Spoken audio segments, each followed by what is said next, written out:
नमस्ते दोस्तों, स्वागत है सोल अड्डा विद आलोक के इस स्पेशल शो में।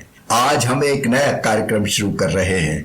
इस कार्यक्रम का नाम है दिल और दुनिया, कन्वर्सेशंस दिल से। और मैं आपका दोस्त आलोक कुमार हमेशा की तरह आपसे मुखातिब हूं। आज की बातचीत दोस्तों थोड़ी सी खास है क्योंकि मेरे साथ है चंद्रा, जिन्हें आप सोशल मीडिया पर टेले टैरो के नाम से जानते होंगे। चंद्रा पिछले 10 सालों से भी ज्यादा समय से ऑनलाइन और ऑफलाइन दोनों प्लेटफॉर्म्स पर इंडिया और बाहर के देशों में भी टैरो रीडिंग्स कर रही हैं। उनका काम लोगों को क्लैरिटी, कामनेस और डायरेक्शन देने पर आधारित है।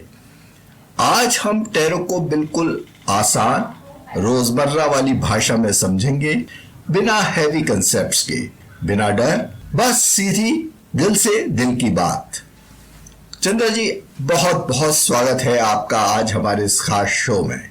आलोक जी, शुक्रिया इंट्रोडक्शन के लिए और दिल से दुनिया की इस मंच पर इस मेडन बातचीत के लिए। मैं जेन्युइनली एक्साइटेड हूँ and I am really looking forward to this soulful conversation with you. तो चलिए शुरुआत करते हैं। सबसे पहले तो एक बहुत ही सवाल जो मेरे दिल में आता है, और मैं तो बिल्कुल ही लेमैन हूँ। मुझे ये बताइए, टैरो होता क्या है, ये क्या है और इसके बारे में इतनी चर्चा क्यों होती है, और रोजमर्रा की जिंदगी हिसाब से हम कैसे समझें?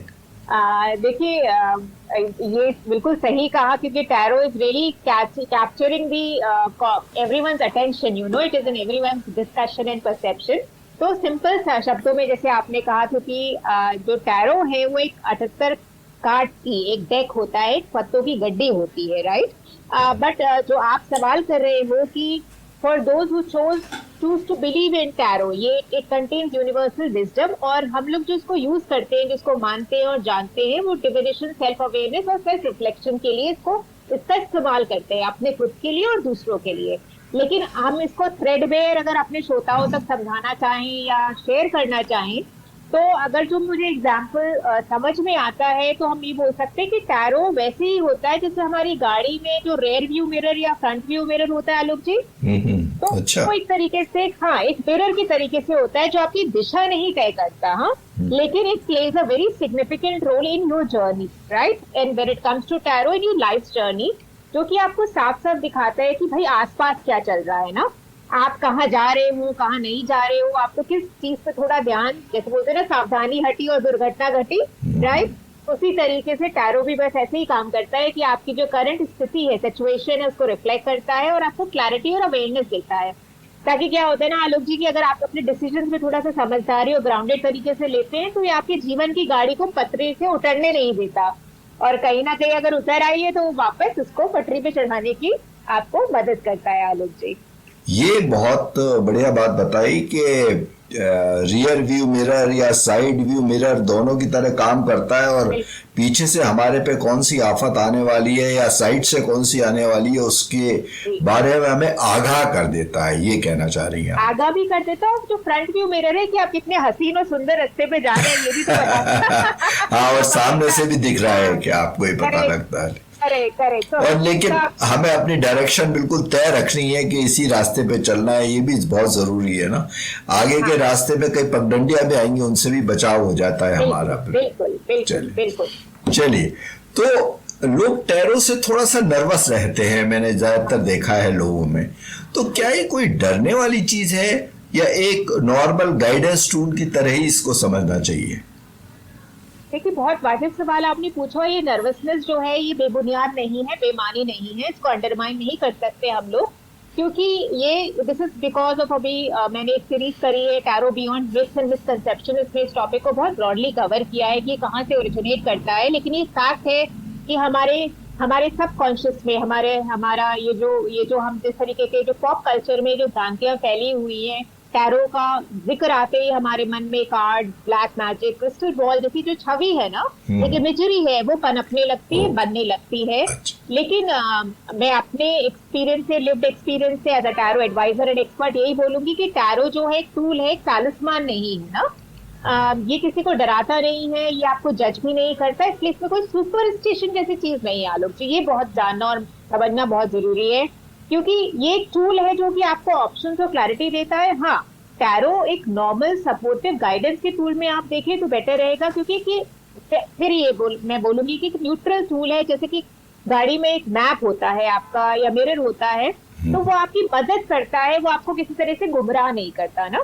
तो उसमें आपको मीनिंग अटैच करने की जरूरत नहीं है, क्योंकि उससे हमारा ही नुकसान होता है। ओके, मतलब एक तरह की एक डायरेक्शन दिखाता है या बताता है, गाइड सा करता है हमारे को, गाइड करता है और टूल है। हाँ, टूल है आलोक जी। तो टूल अपने आप में अच्छा बुरा नहीं होता, ये तो फिर आप उसको किस तरीके की मीनिंग अटैच कर रहे हो, ये उस पर डिपेंड करता है ना जी। बहुत मजा आ गया। चलिए, तो अगर कोई टैरो से सवाल पूछना चाहे तो किस तरह के सवाल सबसे ज्यादा हेल्पफुल होते हैं? मतलब जैसे हेल्थ के से रिलेटेड है या शादी से रिलेटेड है, इनमें से किस तरह के सवाल अगर हम इनसे पूछे तो उनके जवाब हमें ज्यादा अप्रोप्रिएट या सही मिलेंगे? तो वो किस तरह के सवाल होंगे? देखिए, सवालों का तो जहां तक ये है आलोक जी, आप भी वही है और मैं भी वही हूँ, और आजकल टूटे हुए दिलों का तो दौर चल रहा है ना। तो मैं अपने उससे बोलूंगी कि लव एंड रिलेशनशिप से या करियर से या हेल्थ कॉन्टेक्स्ट से जुड़े हुए तो सवाल, देखिए जो सवाल हैं, अगर मैं मोटे शब्दों में बोलूं तो ये आम इंसान के आम जीवन से ही जुड़े रहते हैं। हाँ, बट मेरे ख्याल से जो सवाल जो हमको करना चाहिए आज की परिस्थिति में, या किस तरीके के सवाल करने से हमें सही दिशा और सही मार्गदर्शन मिल सकता है। तो चक्कर क्या होता है ना कि लोग अक्सर कहते हैं कि जब आप पूछ रहे हैं, आप अपने सवालों को किस तरीके से फ्रेम कर रहे हैं, ये बहुत जरूरी हो जाता है। क्योंकि जनरली क्या होता है, अगेन लोग आते हैं मेरे पास क्लोज एंडेड क्वेश्चन पूछने के लिए, जैसे कि उनका जिसका जवाब येस और नो में होता है ना, तो उसमें क्या होता है कि आप टैरो की पॉसिबिलिटीज को लिमिट कर रहे हो। आप उसको ना उसके जो जवाब है ना आपके लिए वो हेल्पफुल है, ना आपको एक गाइडेंस दे पा रहे हैं। तो सही सवाल जो है वही होते हैं जो आपको एक क्लैरिटी और पर्सपेक्टिव देते हैं। इंस्टेड ऑफ आस्किंग कि आप किस बारे में सवाल कर सकते हो, तो आप किसी भी बारे में बात कर सकते हो। एज अ रीडर मेरा खुद का कोड ऑफ इथिक्स है कि मैं मेडिकल इमरजेंसी पे गाइड नहीं करती या लीगल इमरजेंसी पे गाइड नहीं करती, राइट। जनरली आप अदरवाइज इनसाइट्स के तौर पे आप कोई भी कैसा भी सवाल कर सकते हो, बट जहाँ पे एक्सपर्ट एडवाइस और काउंसिल की जरूरत आती है वहां पे मैं रिफ्रेन करती हूँ, वो that is a no go for me, right. But that is one aspect. लेकिन दूसरा जो एस्पेक्ट है, जो सब पार्ट है आपके सवाल का आलोक जी, जो कि ज्यादा जरूरी है हमारे इस बातचीत के माध्यम से एड्रेस करने के लिए, कि सवालों की फ्रेमिंग कैसे होनी चाहिए, किस तरीके के सवाल आपको ज्यादा बेटर एक इफेक्टिव टूल के तौर पे टैरो आपके लिए स्थापित और कारगर हो सकता है। तो उसमें जो सवाल हैं जो व्हाट और हाउ से स्टार्ट होते हैं, हाँ, वो ज्यादा इफेक्टिव होते हैं, क्योंकि उसमें आपको एक्शनेबल गाइडेंस और इंसाइट्स मिलती है ना। और अगर आप पूछते हो कि व्हाई और व्हेन, तो उसमें सवाल जो है वो वेग और रिजिड हो जाता है। Again if you okay with you, मैं एक एग्जांपल के जरिए मैं एक्सप्लेन करना चाहूंगी इसको, कि अगर आप फर्ज करिए, आप एक ही बात को पूछने के दो या कई और तरीके हो सकते हैं। अगर हम ये पूछे कि फर्ज करिए आप ट्रैफिक में फंसे हुए हैं और आपको कहीं पहुंचना है और आपको देर हो रही है, तो अगर आप अपने दोस्त से पूछे अरे ट्रैफिक इतना खराब क्यों है, तो उसका क्या जवाब पूछेगा, राइट। कोसेंगे गवर्नमेंट को, कोसेंगे ट्रैफिक रूल्स को, कोसेंगे and stuff like that, right. लेकिन अगर आप पूछेंगे कि भाई मैं कैसा रूट लूं, कौन सा रूट लूं ताकि जल्दी पहुंच जाऊं, तो सडनली आपकी पूरी दुनिया जो है ना वो 360 डिग्री घूम जाती है ना, क्योंकि वो सोल्यूशन ओरिएंटेड हो जाता है, हाँ, वो एक्शनेबल हो जाता है। टैरो वैसे ही हाल है कि वो कार्ड्स आपको ओपिनियंस नहीं दिखा रहे हैं, क्योंकि आपको एक थॉट्स और फीलिंग्स के बेसिस पे आपकी चॉइसेस को ऑर्गेनाइज करने में मदद कर रहे हैं। इसलिए जब आप सवाल वो अच्छे होते हैं, वो बेहतर होते हैं जो आपको सोचने, समझने और डिसीजन लेने में मदद करें। प्रैक्टिकल एवरीडे लाइफ के जो सेल्फ अवेयरनेस के सवाल है वो आपको सही डायरेक्शन और कॉन्फिडेंस देते हैं आलोक जी। नहीं, ये बात आपने बहुत अच्छी तरह बताई कि मेडिकल इमरजेंसी है, इस तरह के सवाल नहीं पूछ सकते भाई मेरा ये कैंसर ठीक होगा कि नहीं हो गया, इस तरह के सवाल का कोई जवाब हो भी नहीं सकता, क्योंकि आप बिना दवाई लिए तो कैसे ठीक होगा, बिना ट्रीटमेंट कराए तो ठीक नहीं होगा ना। टैरो क्या करे? ये तो मेडिकल इमरजेंसी की बात करिए आलोक जी, जो कि लाइफ एंड डेथ सिचुएशन होती है, और ऐसा नहीं है कि मेरे पास इस तरीके के सवाल नहीं आते। लेकिन टैरो का डेफिनेटली एज अ टूल वो it does not focus on quantity Alok ji, let's get this very clear, it focuses on the quality aspect of one's life ना। हाँ, तो अगर मेरा रिश्ता 6 दिन में खत्म हो जाएगा, 6 महीने में, ये टैरो नहीं बताएगा। टैरो आपको ये बताएगा कि जो रिश्ता 6 दिन में खत्म होने वाला है उसमें आप 6 मिनट के लिए भी कैसे सार निकाल सकते हो कि वो आपके सालों के जीवन के लिए एक यादगार वो बन के रह जाए ना। You understand? सो वो एक गेम चेंजर हो जाता है अगर हमारी समझ में वो बात आ जाए तो। और ये तो आपने बता ही दिया कि यस और नो के जवाब नहीं देगा वो, जैसे कि इस पर्टिकुलर लड़की से शादी होगी कि नहीं होगी, इस तरह के जवाब नहीं देगा वो। देता है आलोक जी, देता है, लेकिन वो बहुत फिर वो एक तरीके से लिमिटेड।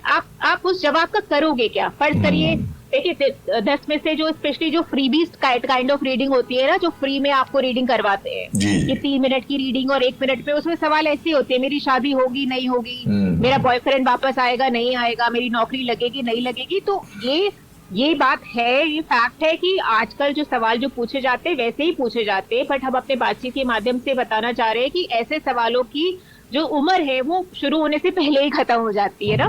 क्योंकि अगर मैंने आपको बोल भी दिया यस और नो, क्योंकि बता रहे हैं, कार्ड्स बता रहे हैं, लेकिन वो 1 कार्ड ड्रॉ है, उसके बाद एक ताना बाना भी तो बनेगा ना। आपका जो गाड़ी का, जिस गाड़ी पे आप बैठे हुए हो, उसमें सिर्फ रेयर व्यू और फ्रंट व्यू मिरर तो नहीं ना आलोक जी, उसमें ड्राइविंग व्हील भी है, एक्सीलरेटर भी है, ब्रेक भी है। तो जब सारे कंपोनेंट मिलके अपना काम करेंगे तो गाड़ी को उस पर आगे भी तो ले जाना पड़ेगा ना।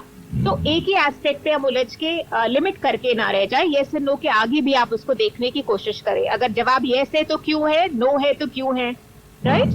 हाँ, मतलब आपको जो अपने एफर्ट्स हैं और जो सर्कमस्टांसेस हैं वो कुछ होंगे तभी जाके आगे का चलेगा। बिल्कुल बिल्कुल बिल्कुल आलोक जी, बिल्कुल आलोक जी। तो ऑनलाइन टैरो और फेस टू फेस टैरो में क्या फर्क पड़ता है?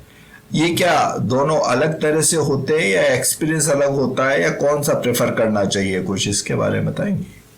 देखिए, ये आपने बहुत ही इंटरेस्टिंग सवाल पूछा और आई मस्ट से कि you have done your research absolutely fantastically, because आजकल जो लोग मेरे पास आते हैं वो डेफिनेटली पहले तो ज्यादा आते थे, ये तो कोविड के बाद ही ऐसा हुआ है कि बहुत सारा ऑनलाइन ट्रैफिक हो गया है ना। नहीं तो जनरली हम लोग, इनफैक्ट जब मुझे टैरो के बारे में नहीं पता था, मुझे लगता था टैरो रीडिंग का मतलब ये है कि कोई अंधेरे कमरे में एक अलग से एक मिस्टीरियस मिस्टिक सर्कमस्टांसेस में कोई टैरो रीडर होगा जो जनरली एक औरत होगी, सफेद बालों वाली, जिसने कलर्ड हेयर कलर नहीं किया होगा, जिप्सी टाइप, जिप्सी एग्जैक्टली, वो जिप्सी वाला पॉप कल्चर। तो वो ऑनलाइन तो नहीं था, उस कभी भी ऑफलाइन ही था हमेशा से। लेकिन कोविड के बाद जब वर्चुअल हो गई हमारी दुनिया, हमारे कनेक्शंस, तो ऑनलाइन टैरो का ज्यादा बूम हो गया है और आजकल तो 99.9% ऑनलाइन टैरो रीडिंग होती है। But yes, coming back to your question, जो सवाल आपने किया, देखिए ऑनलाइन और फेस टू फेस रीडिंग में बहुत ज्यादा फर्क नहीं होता। इनफैक्ट मैं बोलूंगी कि कुछ भी फर्क नहीं होता, क्योंकि बेसिकली प्रोसेस वही रहता है ना। जो ताना बाना, जो कड़ी जुड़ती है, वो आपका सवाल होता है, एक सवाल होता है, कार्ड्स ड्रॉ होते हैं, इंट्यूशन होता है और फिर इनसाइट्स ड्रॉ होती हैं उस पे। तो ये वैसा ही है कि जैसे, अगेन मैं आपको एक एग्जांपल के तौर पे अगर हम बात करें यहाँ पे, ताकि ज्यादा हम लोगों तक इसको समझा पाए और समझ पाए, तो जैसे ये कहिए कि आप कोई पुराने बिछड़े दोस्त से या किसी भी दोस्त से, लॉन्ग लॉस्ट फ्रेंड से अगर आप कभी बात करें, तो चाहे आप उस पे फोन पे बात करें या उसको लैपटॉप पे मैसेंजर के थ्रू बात करें या उससे मिल के बात करें, तो दोनों में एक एनर्जी एक्सचेंज होता है, कनेक्शन होता है। फेस टू फेस में ये हो सकता है कि भाई आप डप्पी भी डाल पाए, उसको एक्सप्रेशन दिख पाए उसके चेहरे की, बट ऐसा नहीं होता कि किसी आपकी उसकी आत्मीयता, उसका जो एक होता है ना इमोशनल फ्लो, वो फोन पे कम हो, फेस टू फेस ज्यादा होगा। दोनों ही केसेस में आगे पीछे कुछ हो सकता है। तो अपने पर्सनल अनुभव से मैं कहूंगी कि ये जो रीडिंग जो ऑनलाइन है वो ऑफलाइन है, उसमें it's not so much so about कि आप देख पा रहे नहीं देख पा रहे, it is basically about one's openness. हाँ, आपका हार्ट एंड सोल ओपन है, आप उस खुले दिल और दिमाग से आए हो रीडिंग को सीख और एम्ब्रेस करने के लिए, या फिर आप एक स्केप्टिक के तौर पे आए हो। और जहां तक हम जिस दुनिया में रह रहे हैं आलोक जी, अगेन हमारे जो सारे अनुभव हैं एब्सोल्युटली वर्चुअली हो गए हैं, क्योंकि टैरो उसी लिहाज से बियॉन्ड यूनिवर्सल विजडम है ना, जैसे मैंने आपको पहले सवाल में बताया, आपको बियॉन्ड डेमोग्राफी या बियॉन्ड टाइम जोन है, पर ये ह्यूमन इमोशंस और एनर्जी एक्सचेंज पे बेसिस पे काम करता है। इसलिए फर्क नहीं पड़ता ये ऑनलाइन है ऑफलाइन है, क्योंकि जो क्लैरिटी और गाइडेंस और जो कनेक्शन है वो इक्वली इफेक्टिव होता है, as long as I said that open heart and mind है, मोड इमटेरियल है, but it all boils down to your matter of convenience and preference Alok ji. हाँ, मतलब आप कहना ये चाह रही है कि करेक्ट अगर है तो ऑनलाइन या ऑफलाइन से कोई ज्यादा फर्क नहीं पड़ेगा। बेसिकली आपका ट्रस्ट और कनेक्ट होना चाहिए टैरो रीडर के साथ में। देखिए वैसे इंसानी रिश्तों जैसा हो गया है ना कि अगर आप किसी को मानते हो या जानते हो, तो अगर वो आपके साथ समुंदर पार भी बैठा है ना, हाँ, तो आपका जुड़ाव वैसे ही, और कोई आपके साथ आपके घर में बगल के कमरे में भी रह रहा है और आपका मन नहीं जुड़ा हुआ है, तो आप उसको दिन में 25 बार भी देखो लेकिन वो कनेक्ट नहीं बन पाएगा, राइट? तो इट इज लाइक दैट आलोक। अगर दिल से दिल का तार जुड़ा है तो फिर कोई दिक्कत नहीं। बिल्कुल बिल्कुल आलोक जी, बिल्कुल। चलिए तो आगे चलते हैं। अगर कभी रीडिंग समझ ना आए या कनेक्ट ना करे तो क्या ये नॉर्मल है? ऐसे में इंसान को क्या करना चाहिए? देखिए भाई, जो करेक्शन की हम लोग बात कर रहे थे, और आई थिंक उसी का नेचुरल प्रोग्रेशन है कि कभी कभी क्या होता है ना, जो एनर्जी एक्सचेंजेस होते हैं वो आउट ऑफ रिदम लगते हैं। कभी कभी क्या होता है, जो आप सवाल पूछ रहे हैं कि कनेक्ट नहीं आए, तो क्या ये नॉर्मल है? डेफिनेटली नॉर्मल है, क्योंकि कभी कभी अलाइनमेंट हमारा अट्यून नहीं होता है। हमसे पूछने के लिए सवाल पूछते हैं, लेकिन हमारे अंदर वो एक तरीके से जो ओपननेस की बात करी ना, वो पूरी तरह से परिपक्व नहीं होता, राइट नहीं होता। We are not there at the right time in the right place, right? तो एक एनर्जी जो होती है, मूड या फोकस जो होता है, वो रीडिंग हमारी रेजोनेट नहीं करती हमारे लिए, हमसे। तो हर रीडिंग हर बार पूरी तरह से क्लियर नहीं होती, और पुलिस में कोई घबराने की, डरने की, नर्वस होने की, निराश होने की जरूरत नहीं है। और यहाँ पे एक रीडर का, जो कि सिर्फ आपके लिए रीड ना करे, आपका हैंड होल्ड करे आलोक जी, वो बहुत जरूरी हो जाता है ना। हाँ, और ये देखिए, अगेन एग्जाम्पल के तौर पे हम ये अगर बोले, मैं ये बोलूं कि अगर ये वैसे ही जैसे कि अगर कोई मूवी है, लेट्स से, हाँ, कोई मूवी है, कोई किताब है जिसको आपने एक बार देखा या पढ़ा, लेकिन आपका कोई डिस्ट्रैक्शन हो गया, आपके दिमाग में कोई उलझन चल रही है, कोई परेशानी चल रही है, तो आपने उसको उठाया, पढ़ा, कुछ पन्ने पढ़े, फिर बंद कर दिया, लेकिन वो चीज आपको समझ में नहीं आई। लेकिन बाद में हो सकता है जब आप बेटर अलाइंड हो या दोबारा से वही पन्ना पढ़ते हैं, तो आपको वो मैसेज क्लियर होता है, आपको एक स्पार्क ऑफ आइडिया, एक थॉट, इंट्रीग, इमेजिनेशन आपका क्लिक करता है ना। तो ऐसा अक्सर होता है हमारे साथ कि कोई और जहां तक मैं बोलूंगी कि मुझे, जब मैं ऑनलाइन रीड करती हूँ बहुत सारे लोगों के लिए, और वो आजकल तो हम लोग ओपन प्लेटफॉर्म और फोरम पे बैठते हैं, तो लोग रिव्यू एंड फीडबैक भी इस तरीके के मजेदार देते हैं ना, कि ये आपने क्या पढ़ दिया, ये तो गलत है, ये वो। तो one has to have that kind of patience and perseverance, because again you know, लोग सवाल करने आते हैं, वो अपनी परिस्थितियों से ऑलरेडी जूझ रहे होते हैं, और एक बार में, पहली बार में अगर उनको रीडिंग नहीं आती, तो मैं उनको गाइड करती हूँ, इंकरेज करती हूँ कि थोड़ा इसको समय दे, हाँ, थोड़ा संयम रखे, थोड़ा समय दे। और ऐसा कई बार होता है, मैं नहीं कहूंगी 10 में से 10 बार होता है आलोक जी, लेकिन 10 में से 9 बार ये जरूर होता है कि बाद में वही जो क्वेरेंट है, वही क्लाइंट है, वो उस पर रिफ्लेक्ट करके उसको वापस आता है और कहता है कि हाँ, मुझे वो बात जो पहले समझ में नहीं आई थी, वो अब मुझे समझ में आई। यू रेट्रोस्पेक्ट में बहुत सारी चीजें हमारे और आपके जीवन में क्लियर होती है ना आलोक जी। इसमें टैरो के अलावा भी अगर हम देखें, तो बहुत सारी चीजें हमारे जीवन में ऐसी होती हैं जो हम पलट के देखते हैं तो हमें लगता है इससे बेहतर तरीके से नहीं हो सकती थी ना। सही। तो जिसको अंग्रेजी में बोलते हैं ना, there is a right time and a right place for the messages to become clear in one's life.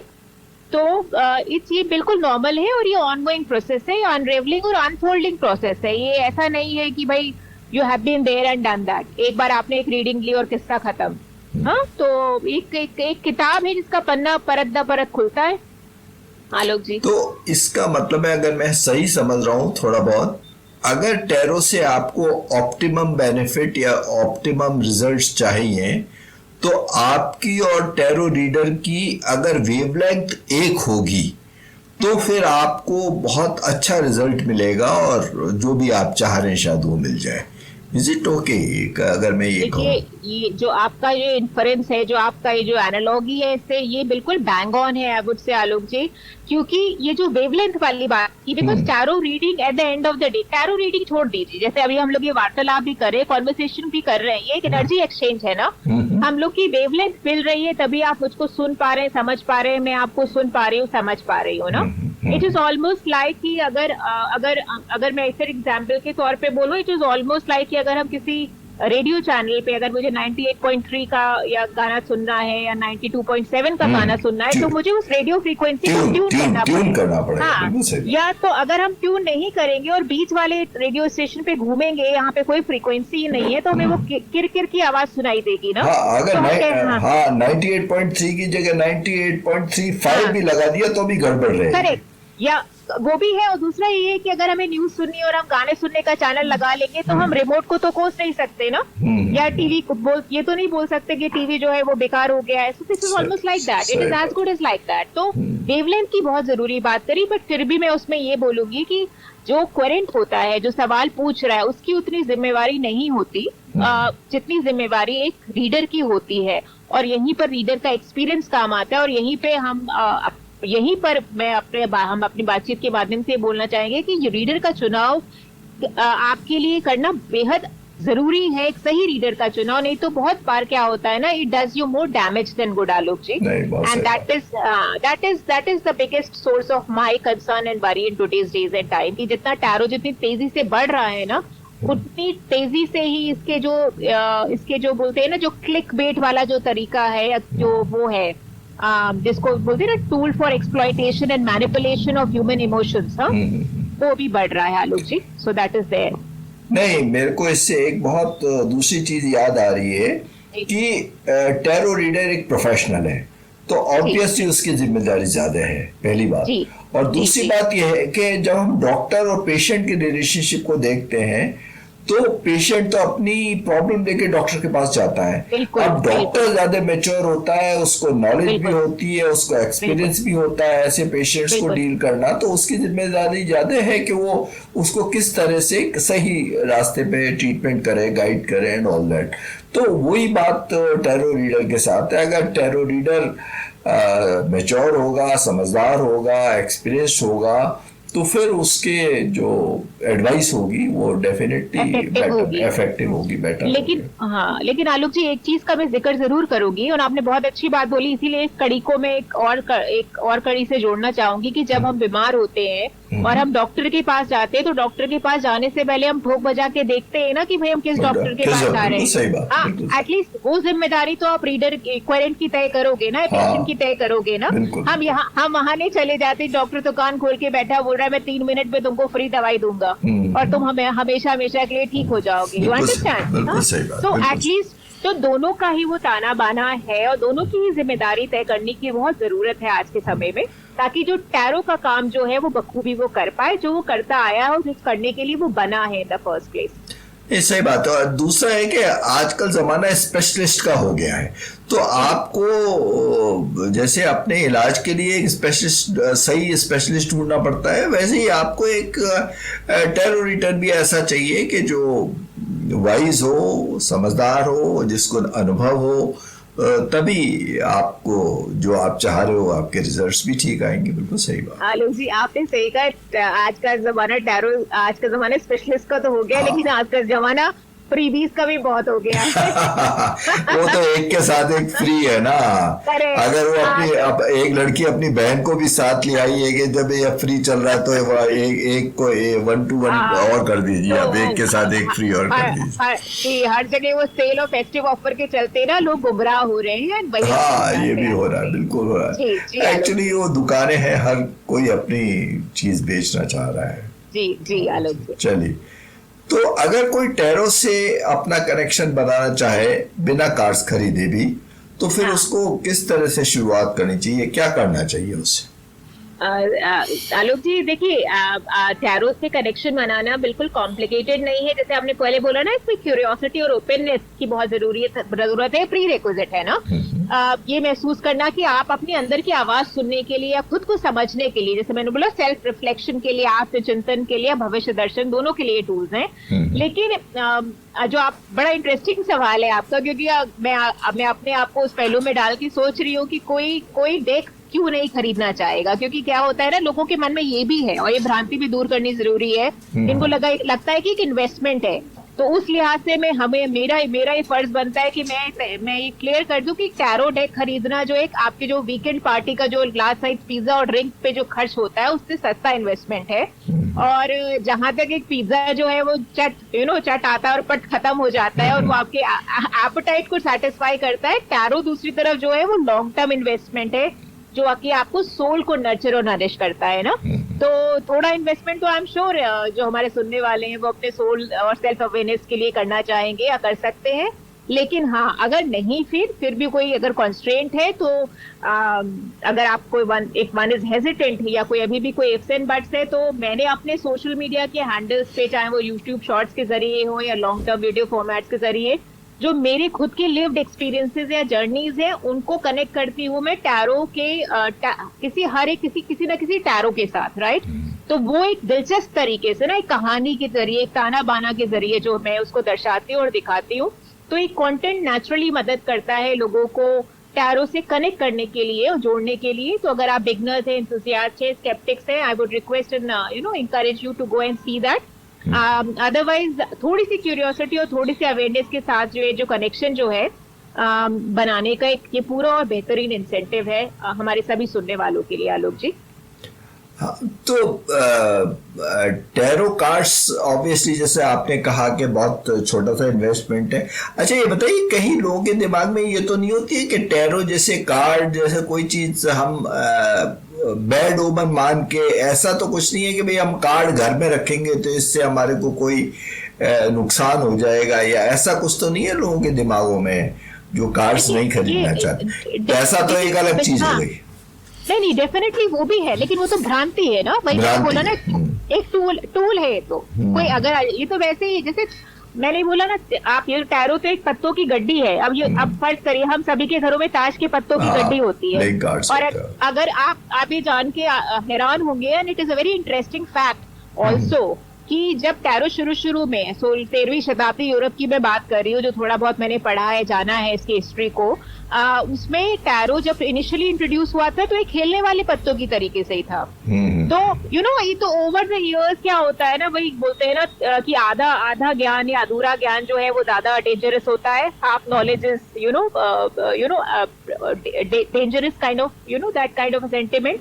सो ऐसा कुछ भी नहीं, इसमें कोई सुपरस्टिशन, देखिए इसमें ना तो इसमें मैजिक है ना इसमें सुपरस्टिशन है, आलोक जी, बहुत क्लियर बात। हाँ हाँ, ये दोनों रेल्म पे कुछ नहीं, ना ये कोई जादुई ताकत है ना कोई भूतिया ताकत है। हाँ, जो ताकत है, जो एक्चुअली जो ताकत है, जो पोटेंशियल है, वो हमारे अंदर है। वो एक जो as a human being, as a life, as a living being, right. और ये टूल है उस ताकत को टैप इन करने के लिए, उस पोटेंशियल को निखारने के लिए, संवारने के लिए और उसको कल्टीवेट करने के लिए, ताकि हम अपने जीवन को एक बेहतरीन, एक सेल्फ अवेयर जीवन बता पाओ। It's not to say with challenges और without challenges, but despite the challenges, Alok ji. Okay, बस मुझे तो आपकी ये लाइन बहुत अच्छी लगी, ये सोल को नर्चर करने वाली चीज है। मजा आ गया इसमें। दोबारा बताना आपने क्या कहा था उस टाइम? सोल को नर्चर करने वाली एक एक्टिविटी कहिए या एक तरीका कहिए, तो उसको डेफिनेटली आलोक जी। जी, तो अब हम आखिरी पायदान पर आ गए हैं, तो अब सिंपल वर्ड्स में ये बताइए कि टैरो किसी की लाइफ में क्या बदल सकता है या क्या बेटर कर सकता है? ना भी बदले तो कम से कम जो हालात है उनसे थोड़ा सा बेहतर हो जाए। देखिए आलोक जी, यही जो हमने अभी जिक्र किया ना, और आई थिंक वही ब्यूटीफुली एक तरीके से हम कल्मिनेट करेंगे इस अपने कॉन्वर्सेशन को, कि ना सिर्फ ये बदलता है आलोक जी, बल्कि बेटर भी करता है। आपने दो शब्दों का यूज किया, तो मैं वही दोनों चीजों यूज करूंगी, बदलता और बेटर करता, बल्कि बदलना ज्यादा मुश्किल है कंपेयर टू, क्योंकि बदलना में वो ट्रांसफॉर्मेशन छुपा हुआ है ना। हाँ, बेटर तो आप कर सकते हो, better is just short term solace, लेकिन बदलना जो है वो लॉन्ग टर्म सोल्यूशन हो जाता है ना, और उसी को हम एम कर रहे हैं। तो मैं आपने as a reader who has been reading for, मतलब मुझे तो गिनती भी नहीं है, अनगिनत लोग जिनके लिए मैंने रीडिंग करी है, चाहे वो फर्स्ट टाइम सीकर्स थे या जो क्लाइंट्स जो मेरे पास 3, 4, 5, 6, 7 साल से वापस आ रहे हैं, तो उनका जो सेंटिमेंट्स अगर उनकी लाइफ के थ्रू में अगर मैं बोलूं, तो धीरे धीरे क्या होता है, वो आते तो है अपनी जिंदगी को बेटर करने के लिए, बट इवेंचुअली क्या होता है, वो टैरो को भी रिडिस्कवर करते हैं, और वो टैरो जो है उनकी लाइफ की क्वालिटी को भी एलिवेट करता है, जिससे क्या होता है कि उनकी जो चॉइसेस हैं वो परत दर परत रिफाइंड होती है, उनके रिएक्शंस जो है वो काम हो जाते हैं, और उनकी जो लाइफ की जो क्वालिटी है वो नोटिसेबल तरीके से बेहतर होती है। Again if I give you an example, ये ऑलमोस्ट लाइक अ कॉम्प्लेक्स, अगर जिक्सॉ पजल हम सब लोगों ने यूज किया है ना अपने बचपन में, अब तो वो जमाने लग गए कि जब बच्चे पजल करते थे, अब तो, लेकिन वो पजल जो क्या होता है ना, कभी कभी वो पीसेस सारे आपके हाथ में होते हैं, लेकिन आप उनको ठीक तरीके से अरेंज नहीं कर पाते। तो टैरो एक तरीके से वही जो आपने बोला ना, बदलता है या बेटर करता है, तो टैरो आपकी मदद करता है, उन मिसिंग पीसेस को दिखाता है, पैटर्न्स को समझाता है, और एक ब्यूटीफुल पिक्चर क्रिएट करने के लिए आपके जो पर्सपेक्टिव को ब्रॉडन करता है, और फिर आप वो एक वो होता है ना, एक रंगीन एक कैनवस, एक better picture which is over and beyond your limited self, वो नजर आती है। तो टैरो का मैजिक आलोक जी इसकी सिंप्लिसिटी में है, इसके ड्रामा में नहीं है, कोई प्रेशर नहीं है। ये एक, आप ऐसे सोचिए इसको, एक तरीके से आपके राह में एक लैंटर्न टंग गया है, हाँ, और अगर आप चाहें तो ये टॉर्च लाइट या सर्च लाइट भी हो सकती है, जिसकी रोशनी में हम सब अपने आप को थोड़ा साफ, थोड़ा सच्चा और थोड़ा सा करेक्टेड और सेंटर्ड देख पाते हैं। तो मेरे ख्याल से मैं यही बोलूंगी आलोक जी कि शायद इसी वजह से इतनी सटल चीज, हाँ, कहने को तो अगेन ये डेक ऑफ कार्ड्स ही है, लेकिन ये लोगों की जिंदगी में इतना प्रोफाउंड बदलाव लाती है। और simply in closing I would only say कि my life, my journey bears a testimony to this fact कि ना सिर्फ ये बेटर कर रहा है, बट ये बदल रहा है, like how you know, in a magical and a transformative way. It's almost like, बोलते हैं ना कि वो जो कैटरपिलर प्यूपा से बटरफ्लाई के फॉर्म में बदलता है, it is that kind of a transformation that tarot brings about in one's life. Okay, तो अगर मैं कहूँ कि जैसे आपने बताया लैंटर्न है आपकी लाइफ में जो आपकी राहें रोशन कर देता है और जिससे आप सही रास्ते पे जा सकते हो, तो एक तरह से कहें तो हमारी उस लाइफ को एनरिच भी कर देता है। बेटर करेगा या एनरिच कर देगा, थोड़ा बहुत उसमें बेहतरी आ जाएगी, एनरिचमेंट हो जाएगा लाइफ की जो क्वालिटी है। बिल्कुल सही। देखिए, लाइफ तो एनरिच हमारी एट ऑल टाइम्स हो ही रही है आलोक जी ना, बट कहीं ना कहीं हम उस एनरिचमेंट को एंजॉय नहीं कर पा रहे। We are not able to savour the joy of existence ना, जो जिसको हम कीचड़ समझ रहे हैं ना, हम इसको अगर मैं इसको बोलने की कोशिश करूँ कि जिसको हम कीचड़ समझ रहे हैं, at the end of the day tarot हमें ये बताता है कि भाई वो तो तुम्हारे लिए खाद है, हाँ, that is actually food for growth for you ना। और एक बार जब वो नजरिया चेंज हो जाता है तो हमारी चाहे वो सिचुएशन जो है, it becomes a lighter and a joyful existence irrespective of our circumstances। आलोक जी, बहुत मजा आ गया, आपने बहुत अच्छी तरह से क्लैरिफाई कर दिया। तो चंद्रा जी, आपकी ये बातचीत बहुत ही सिंपल, ग्राउंडेड और रिलेटेबल लगी। इससे लोग टैरो को लेकर थोड़ा खुलेंगे, थोड़ा समझेंगे। तो आप जाते जाते हमारे लिसनर्स के लिए कोई छोटा सा संदेश या कोई ऐसा नोट जो उन्हें टैरो से जुड़ने में या अपनी क्लैरिटी ढूंढने में हेल्प करे। देखिए आलोक जी, मैं वही लोग आपके श्रोताओं को, सुनने वाले श्रोताओं को सबसे पहले तो मैं आभार व्यक्त करती हूँ आपका, आपके इस मंच का, इस खूबसूरत बातचीत के लिए। और मैं यही चाहूंगी कि हमारी जो छोटी सी पेशकश या कोशिश रही है, इसके चलते लोगों के मन में जुड़े हुए जो सवाल या भ्रांतियां हैं वो कुछ हद तक दूर हो पाई होंगी। और अगर उनके मन में अभी भी कोई सवाल बुला रहे हैं तो मेरा जो कमेंट सेक्शन है, चैट बॉक्स है, मेरे किसी भी सोशल मीडिया हैंडल पे, वो हमेशा खुला रहता है। And I encourage them to come and ask and seek these tarot tools for themselves so that they are able to make their life and their existence joyful and meaningful in a manner in which it is meant to be. So love and light to all your listeners. Thank you so much for having me, Alok ji. शुक्रिया चंद्र। तो धन्यवाद चंद्रा जी, आपकी बातें और guidance सच में बहुत उपयोगी रही। श्रोताओं को अपने टैरो को सिर्फ मिस्टिकल या एंटरटेनमेंट टूल नहीं बल्कि एक मिरर, गाइड और एम्पावरमेंट टूल के रूप में दिखाया। Thank you so much. फिर किसी शो में आपको तकलीफ देंगे। बहुत बहुत धन्यवाद और आभार।